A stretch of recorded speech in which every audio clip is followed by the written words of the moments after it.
The constitutional validity of the Civil Rights Act of 1875 was tested in the civil rights cases of 1883.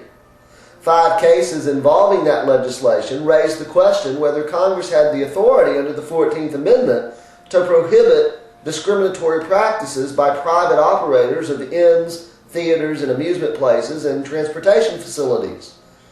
The act made it a misdemeanor to deny any person equal rights and privileges on the basis of race, color, or previous condition of servitude. Penalties for violations were provided by the law. The central question before the Supreme Court in the civil rights cases of 1883 was, does Congress have the delegated authority under the 14th Amendment or any other provision of the Constitution to enact laws prohibiting discriminatory acts by private individuals? The Supreme Court ruled that it did not, that the 14th Amendment only authorizes Congress to enact legislation designed to prevent states from enacting discriminatory laws or policies.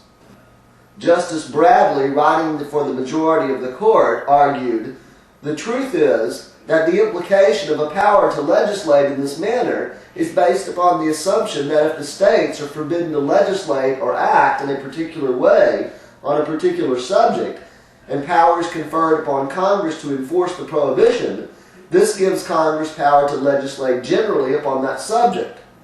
The assumption is certainly unsound. It is repugnant to the 10th Amendment of the Constitution, which declares that the powers not delegated to the national government by the Constitution are reserved to the states. The wrongful act of an individual unsupported by any state authority is simply a private wrong. But if not sanctioned in some way by the state, or not done under state authority, his rights remain in full force, and may presumably be vindicated by resort to the laws of the state for redress. Hence, in all those cases where the Constitution seeks to protect the rights of the citizen against discriminative and unjust laws of the state by prohibiting such laws, it is not individual offenses, acts by private citizens, but abrogation and denial of rights which it denounces and for which it clothes the Congress with power to provide a remedy.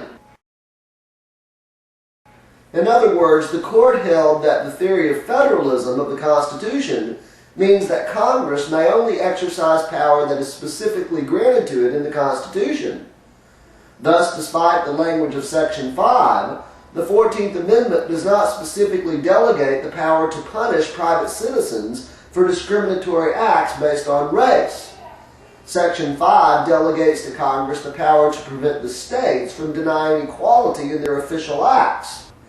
The 10th Amendment, upon which this theory of federalism is based, means that if we are to have laws that prohibit private citizens who operate public accommodations from practicing racial discrimination, they must be passed by the states, since under the 10th Amendment, the states retain all authority not delegated to the national government.